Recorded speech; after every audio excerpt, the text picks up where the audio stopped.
Well, Mona, thank you so much for taking the time to chat with me today. I'm so excited to talk about all things Clueless and your book with you. I can't believe that we have been blessed with Clueless for 30 years. It's an iconic movie, and not just for the story, but also for the fashion. Can you take me through the process of how you begin to design costumes for a project? It's amazing, like you said, that it's 30 years that this movie has lived in our consciousness and our hearts and in the fashion world for so many years. It's really a testament what a great film it is, and I think all the elements kind of came together so beautifully, with the script, with the director, with all the creatives and the actors, being just, I mean, Alicia Silverstone was just the magic too, which was amazing. I mean, I was very lucky because I met Amy Heckerling, the director, on another project. It was a pilot for television, and we just fell in love with each other, like creatively. When you meet your soulmate, it's so amazing. Remember, this is before the phones and computers, so we would bring the same tear sheets. And if people don't know what tear sheets are, it's like you tear a picture from a magazine, of an outfit, and we would bring the same one, to work, which is Amazing. so fun. The pilot didn't get picked up, but we just had such a good time. So when she wrote Clueless, she called me up and she said, you really are the girl to do it, because I grew up in Europe. I actually studied in Europe, then I studied in New York and Los Angeles fashion. So fashion was kind of my first love before I came into the costume design. So she knew that I can bring something very unique to this movie by my point of view, more European. And the movie is about fashionista girls in high school, girls who have unlimited amount of money to to buy clothes.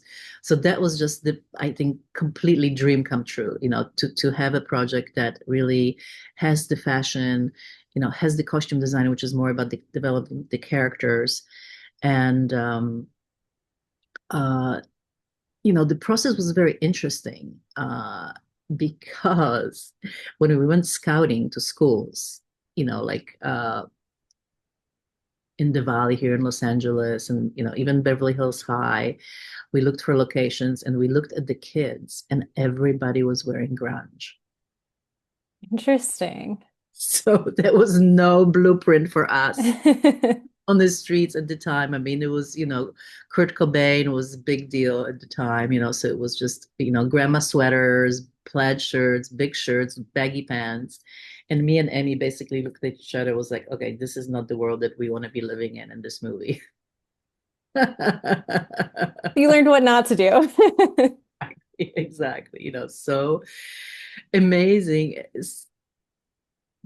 And I had to really, when movie is made, it takes about a year for it to come out, so not only we have to predict kind of what's going to happen a year from when the movie is being made, but also what what should people really wear, in this film. So my task was to really look at the runway shows, to go to London and Paris and Milan, even Berlin, in New York, of course, and see what's happening. What's happening, because fashion is 6 months ahead. This is where the girls probably would go with their daddy's card, to the fashion shows. They can pick anything up. But the very important part of costume design is to really find the characters and who they are. So you can't just take the clothes from the runways and put it on my little 16-year-old girls. It would just look weird. They're not slutty models. We don't want high heels. So as a costume designer, I have to kind of translate that idea into something that makes sense in the world of 16-year-old in the high school. And Amy really wanted the movie to be very sweet, very, very feminine. It really, we wanted to be age appropriate in a way, and bring something that is the opposite what we've been seeing on the street, really kind of like, let's have the girls dress up again. That was the idea. And of course, California is so bright. You live here, there's so much green and colors in flowers. So the colors really needed to be very California. Oh, very gotcha. light and fun, So it was kind of also the antidote to what was on the street, which was so dark and kind of gloomy and dreary. Yeah. That's so awesome. And I think that definitely comes across in the film. I am curious as to like, as you were sort of figuring out these costumes, is there like a certain direction that you ended up going in that you ended up finding out didn't work and you had to pivot? Or was it kind of just a natural process of finding the iconic costumes that we know and love from the movie today? It never happens that you just go and look at the yellow plaid suit and bring it and that's it. It's really, as a costume designer, you have the ideas and you have to kind of think of the character. Who are they? Like Cher, she was always very in control. She was the number one in school, right? The queen bee. Who was Dion? She was more funky, right? She had a different, darker skin tone, different colors would look good on her. She was more sassy. So this is kind of what I have to first imagine. Those are kind of my clues to, what the costume should be to make the girls feel authentic. Then of course we do like, beautiful boards, from magazines, show the director, show the actor. So we all on the same page, kind of feeling it, how we bringing the high fashion into the high school. But then we have to go shopping. We have to go and find the pieces. And that was also very challenging because I'm shopping for something that's not out there, right? It Mhm. doesn't exist. So I have to really be very innovative and scrappy in a way. I have to, don't have a lot of money. It's not a huge budget movie, too. It's a medium-sized film. And I had a lot of people to dress. I had to dress the whole entire cast. I had to dress all the people that you see in the film, the background actors and classrooms and the quad. So there's a lot of clothes that I had to find. But that was kind of cool because I was able because, sometimes it's the mother of invention when you don't have something, you kind of find it. So I had to go for the high end stuff, but then also to thrift stores, to the mall and kind of make my own mix that was very unusual, I think, for the time as well, because people didn't dress high and low. They kind of dressed as a punk rocker, they dressed as a preppy, or they were rockabilly. They didn't kind of do what we do now, which is have the Balenciaga bag with the ripped jeans and the flip flops and the expensive leather jacket. So it's very interesting. That was really cool to bring that fresh mix. So all of that, let's go shopping, let's find the pieces wherever they are, and then the fitting room is really when the magic happens. So all those, what the question that you have, it's really like a laboratory in my fitting room.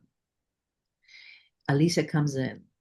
She comes in her sweatpants. She's 18-year-old, a hippie at heart. She's already saving the world and, saving the animals. She comes with her dogs in her sweatpants, and here are all the high-end clothes.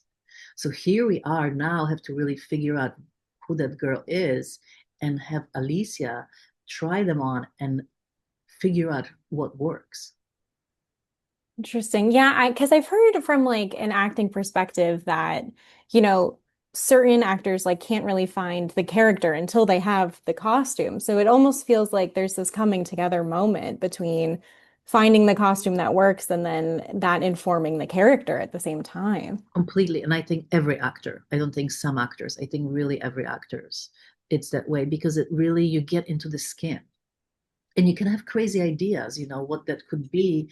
My imagination, the director of imaginations, Amy, but not till Alicia puts it on or any actor, you really figure it out. And in her case was so interesting because she didn't really know fashion. So we had to teach her. So she was learning about the character as she was putting the clothes on, how to stand, how to move. The clothes are very binding, as she says in the movie. And it's not what she was used to with the, kind of sweatpants look that she preferred. Um, and for example, here's a great story about the yellow suit. We knew that we wanted to do something very spectacular for the first day of school. It was meet the character first day. She's outside in a quad. A lot of people are going to be crossing in front of her.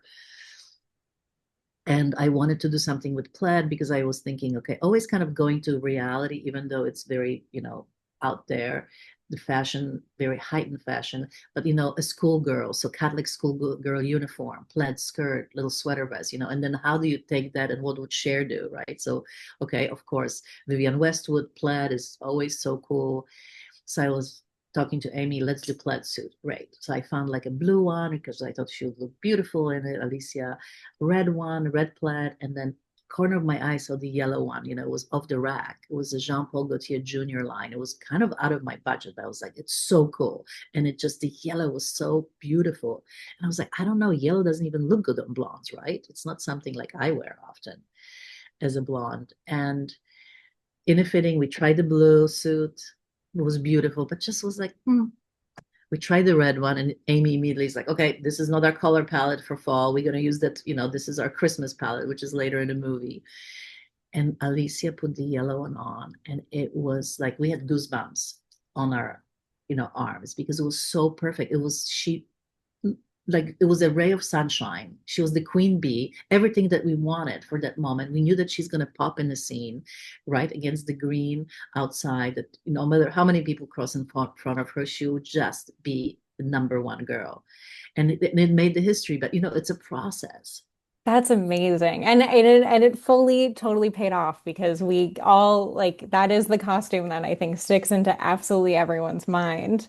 I I think want I to think yellow plaid too. I mean, my book cover is yellow plaid. yeah, Amazing. I mean, when you think of yellow plaid, you think of Clueless, absolutely. right? Absolutely. Yeah, there's nothing else that comes to mind when it Oh, comes to yellow plaid. you think of pink Barbie, you think of yellow, Clueless. It's amazing. I mean, Absolutely. That is so fun. incredible. I wanted to ask you about, we touched on like, finding that character and kind of telling the story of that character through the costumes. What would you say like is the story that gets told through all of the outfits in Clueless? Well, I think each girl's story gets told. I think the big stories, of course, fashion and Beverly Hills and girls having money and, really bring it on in a way, to the maximum, something that really no one has seen before. But, the movie is about friendship. It's about the real girls. And, I had to make the girls authentic and real because you would not really relate to them if they were just kind of, again, models running around in their high heels. There's so much story, and clothes really, color especially too tells a story, and emotional, and I'm very much about color. I think being born in India, first things that I saw in life really kind of made me fall in love with color. And I think color is so much energy. So this movie was very uplifting. It was all about the energy, about the fashion, but it had to be authentic, rooted in the girls that you can emulate, you feel like you love. So it's such a combination of things that really make a good story that you can relate to and love and live for that many years. I think the movie would never live that long if these characters didn't really touch us so deeply. Absolutely, I definitely agree. And I think that's such a great point that like the clothes make it like approachable, like and connect us to that, beyond just the story. And Um, inspiring. yes, And I think that was really the point. I think really to be inspired to not dress like a boy, in the grunge, to be a girl, to really embrace that, and all the pieces of the cup sleeves and the empire waist and, the little A-line skirts and berets and peacoats, things that are like timeless, and good yes, for girl bodies. It always looks good absolutely. on us. Yeah, absolutely. So I let's talk about your book. What made you want to write it? Well, it's 30th anniversary, and it's about time that we had something, a legacy now honoring all the costumes in one place, in one book, where you can turn the page. And the book is written chronologically like the movie. So you're opening up, as the movie unfolds, and you meet all the different characters, and, telling the stories of us being together, making this movie and talking with, Alicia Silverstone and Paul Rudd, and reminiscing the times, how young we were and how fun it was, kind of naivete in a way of us, not even knowing how big the movie is going to be, to have all the behind the scenes photos. I mean, things that I haven't seen. There's photos in there that are costume continuity Polaroids that I haven't seen in 30 years that Paramount found Wow. that actually survived. That's amazing. I mean, that must have been so fun to Oh kind my of God, it was rediscover all of that. completely treasure chest, and just the talking to everyone and the camaraderie, the kind of connection that we all had because this movie made us family. and springboarded all of our careers. I mean, Amy really chose us in a way to be part of this amazing journey, such a fun journey. And I want people to have something in their hands to be able to kind of go at any time and be inspired. You don't have to go and see the movie, or wait for it to be on Netflix or somewhere. You really can have it in your home. And, anytime you maybe feel sad, you can open the book and feel good and see the characters and say hello. And, there's style guides there too. So, how to dress like share maybe for a date, but with the clothes now, what about your new gym outfit that you want to have? So it's really fun. It's to me, it's a very creative place. It's for people to get creative, maybe get off your phone and kind of like dive into it and hear the story from a different angle too, from kind of the insider eye. Yeah, wow. I mean, I love that you've included like a style guide in it. I think that it sounds like you've made another timeless piece of Clueless I that will did, continue to I did, last. I did.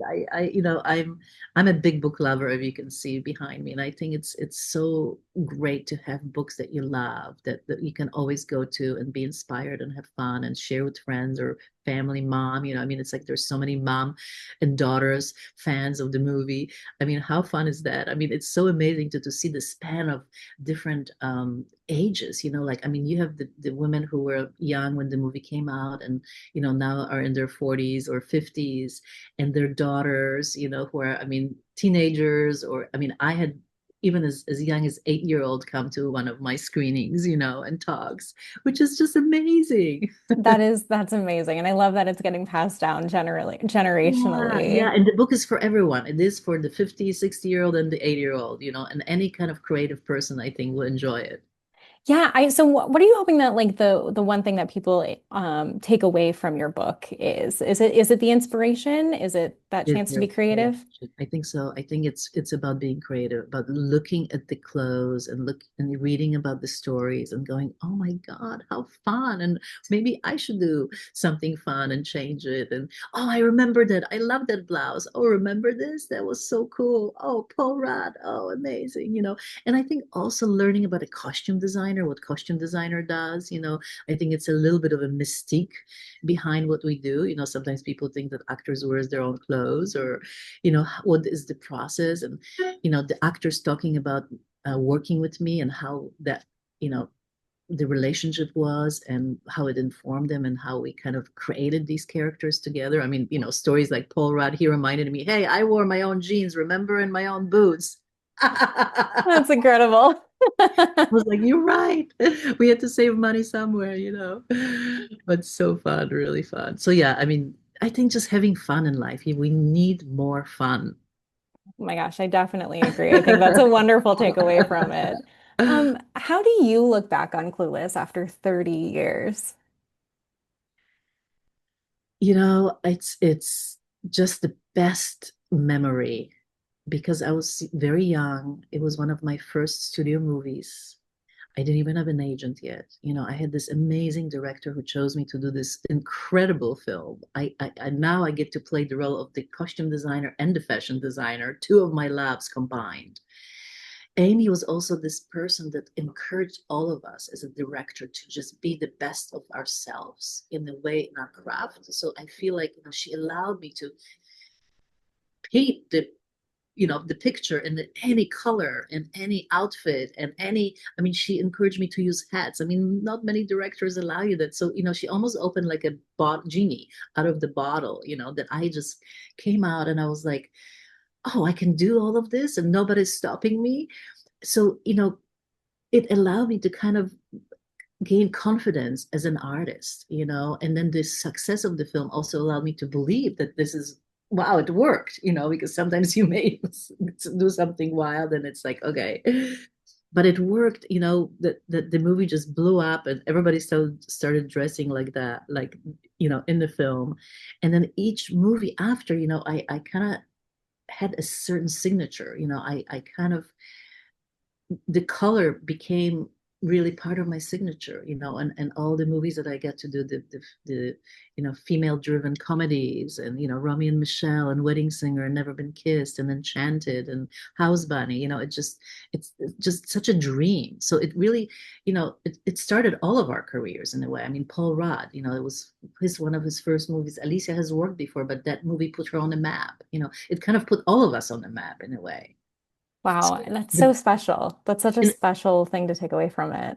yeah, and I think that's the book too talks about it. I think each one of us, that when each of the actors I interviewed spoke about that, how special that movie was and what it meant to them. Mm. Do you have any favorite memories from set? I'm sure it's hard to choose.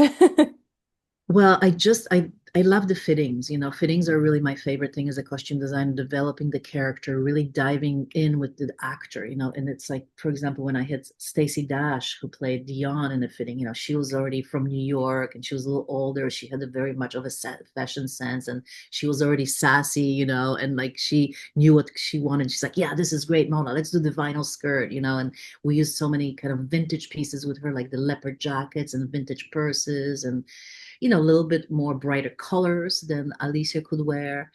So that really is super fun. And I think dressing extras too, because it was so important to create the world. Like if you had all the main actors dressed in all the finest clothes, Alicia Silverstone, her 63 changes, and Dion and 45. If the extras were grunge, you'll be like, what's this world? Okay, these girls are cool, but so all of them. So every morning I had to come and we had the, extras lined up in front of the truck and gave them a whole makeover because they had to, come out of grunge and put the cool clothes on and, have the hats and have the backpacks and accessories. I mean, my goodness, it was wild. But that's the best memories of just really creating this world, that now you can completely dive into when you're watching the movie and you immersed in this kind of hyper stylized world that everybody belongs. Absolutely. I mean, wow, that's so incredible. I mean, and the work paid off because it is still all of our favorite movies. Absolutely. How do you think with our Loungefly backpacks, people can just embody Clueless in their day to day? Oh my God. I mean, hello, you guys. How fun is that? I mean, truly, this is what we're talking about, being creative and having fun. I mean, this is such a great, rendition of my outfit. I mean, you see the little yellow sweater underneath. You have the pleated skirt. There's a lot of pockets. I mean, you even have the chain, which is so cute, and the little pink pen. I mean, everybody should have this in their repertoire. And, the book actually fits in there, so you can have this and the book as well.